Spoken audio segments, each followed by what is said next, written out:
Renungan Umat dengan judul Ya Bapa, ke dalam tangan-Mu kuserahkan nyawaku, melalui perenungan firman Tuhan dari Injil Lukas pasal 23 ayat 46. Injil Lukas pasal 23 ayat 46 yang demikian. Lalu Yesus berseru dengan suara nyaring, Ya Bapa, ke dalam tangan-Mu kuserahkan nyawaku. Amin. Demikianlah firman Tuhan. Yang berbahagia ialah setiap orang yang mendengar firman Tuhan dan memeliharanya dalam kehidupan hari demi hari. Haleluya. Amin. Bapak, Ibu, dan Saudara yang dikasihi Tuhan, seseorang yang menyerahkan nyawanya biasanya terjadi ketika misalnya seseorang itu sudah sakit dan tak kunjung sembuh, atau sedang dalam bahaya yang mengancam nyawa dan juga dalam kondisi tertentu. Menyerahkan nyawa itu lebih cenderung dipahami sebagai sebuah ungkapan seseorang yang sudah mendekati ajal. Seperti pengalaman yang pernah dialami oleh beberapa orang dan beberapa martir.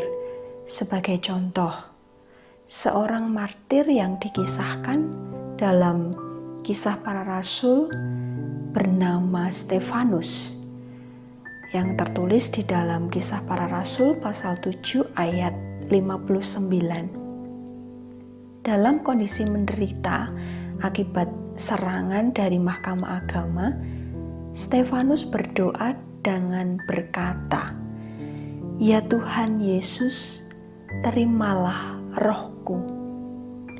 Stefanus berdoa dan berserah pada Tuhan Yesus yang Maha Kuasa. Daud pernah berdoa dalam Mazmur pasal 31 ayat 6 yang berbunyi demikian, Ke dalam tangan-Mu lah kuserahkan nyawaku. Engkau membebaskan aku, ya Tuhan, Allah yang setia. Daud merasakan aman dalam tangan Tuhan. Oleh sebab itu, ia menyerahkan seluruh hidupnya, bahkan nyawanya, ke dalam tangan Tuhan. Mengapa harus di tangan Tuhan? Sebab Tuhan berkuasa atas kehidupan setiap makhluk, karena semua makhluk adalah ciptaannya. Di kayu salib, ketika itu hari sudah kira-kira jam 12, lalu kegelapan meliputi seluruh bukit Golgota sampai jam 3. Dan tabir bait suci terbelah 2. Tuhan Yesus berseru dengan suara nyaring, Ya Bapa, ke dalam tangan-Mu lah kuserahkan nyawaku. Apa yang sudah disaksikan oleh Nabi Perjanjian Lama digenapi oleh Tuhan Yesus Kristus. Ia berkata demikian, menunjukkan perannya sebagai perantara. Tuhan Yesus rela memberikan nyawanya dalam rencana karya keselamatan yang sudah dirancangkan oleh Allah. Kristus menyerahkan nyawanya kepada Bapa, bukan berarti Kristus tidak berkuasa dan tidak berdaya untuk melawan orang yang sudah menyakitinya. Kematian Kristus adalah kemenangannya mengalahkan kegelapan dan kejahatan. Dalam 7 perkataannya di kayu salib, Kristus berseru, Ya Bapa, di awal dan di akhir sabdanya. Di awal perkataan, Kristus berkata, Ya Bapa, ampunilah mereka, sebab mereka tidak tahu apa yang mereka perbuat. Dan di akhir, Kristus berkata, Ya Bapa, ke ke dalam tangan-Mu kuserahkan nyawaku. Sebutan Bapa menunjukkan bahwa Kristus adalah anak Allah, dan melalui peristiwa salib, Kristus meneladankan nilai yang patut kita teladani dalam kehidupan sehari-hari. Nilai itu diantaranya adalah pengampunan. Kristus mengalami penderitaan, cemoohan, hujatan, cacian, hinaan. Apakah Kristus membalas? Tidak. Kristus mengampuni. Perjalanan hidup manusia pasti pernah mengalami kekecewaan atau pernah melakukan kesalahan. Kekecewaan, disakiti, itu bisa menjadi penyebab luka hati sehingga bisa berdampak pada relasi yang kurang baik. Maka pengampunan menjadi upaya pemulihan relasi. Kristus mengampuni orang-orang yang menyakiti dan menyiksanya, dan penderitaan Kristus itu menjadi jalan pemulihan relasi antara Allah dengan manusia yang jatuh dalam dosa. Nilai selanjutnya adalah berserah. Injil Lukas mencatat seruan nyaring yang diucapkan oleh Tuhan Yesus sebelum meninggal di kayu salib.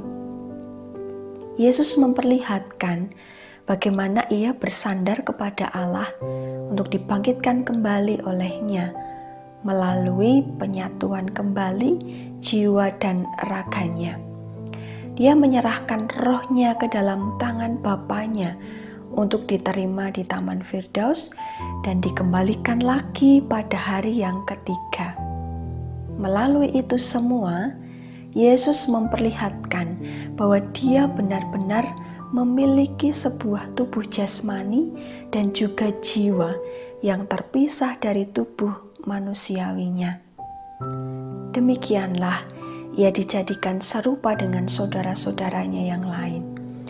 Ia menyerahkan jiwanya itu ke dalam tangan Bapanya, di bawah perlindungannya untuk beristirahat dalam pengharapan bahwa jiwanya tidak akan dibiarkan terus di dalam dunia orang mati saat terpisah dari tubuhnya. Kristus menyerahkan nyawanya dan rela mati demi keselamatan manusia. Ia berseru kepada Bapa menuju pada kemenangan atas maut. Kematian Kristus menjadi bagian dari karya keselamatan Allah, dan karya keselamatan itu sudah dirancangkan oleh Allah. Karena kasih Allah pada manusia, Ia telah mengaruniakan anaknya yang tunggal, supaya setiap orang yang percaya beroleh hidup yang kekal. Dalam peristiwa salib, Kristus telah meneladankan pengampunan dan berserah. Bapak, Ibu, dan Saudara yang dikasihi Tuhan, melalui perenungan sabda Tuhan Yesus di kayu salib pada perkataan yang ketujuh ini, kita diajak untuk senantiasa berserah pada Tuhan. Sebab Tuhan Allah yang berkuasa atas ciptaannya, termasuk juga atas kehidupan kita. Jika kita percaya bahwa kita merasa aman dan tenang dalam tangan Tuhan, mari berserah padanya dan senantiasa percaya bahwa rancangan Tuhan adalah rancangan damai sejahtera. Oleh sebab itu, berserah diri dalam tangan Tuhan adalah hal yang penting dalam kehidupan orang percaya. Serahkanlah seluruh hidupmu dalam tangan Tuhan. Salam sehat dan tetap semangat. Tuhan memberkati. Amin. Mari kita berdoa. Ya Bapa yang penuh kasih, kami bersyukur atas hari baru pemberian-Mu. Mampukan kami ya Tuhan, agar kami senantiasa berserah kepadamu dalam setiap karya, pelayanan, harapan, impian, rencana, dan perjalanan hidup kami. Engkau adalah Allah yang berkuasa atas hidup kami. Kami berdoa untuk saudara-saudara kami yang sedang merasakan keprihatinan dan penderitaan, baik itu yang sedang bergumul dengan sakit penyakit, ataupun saudara-saudara kami yang terdampak bencana alam dan dalam segala pergumulannya, terkhusus bagi saudara-saudara kami yang ada di Nusa Tenggara Timur, ataupun bagi jemaatmu GKJ Jatimulyo dan jemaatmu dimanapun berada dalam setiap pergumulannya. Begitu pula dengan situasi yang terjadi di negara kami Indonesia, baik itu terkait dengan penanganan COVID-19, proses vaksinasi, atau peristiwa yang sudah terjadi yang membuat kami merasakan sedih, prihatin. Kami memohon pertolongan-Mu ya Tuhan, dengarkanlah doa kami.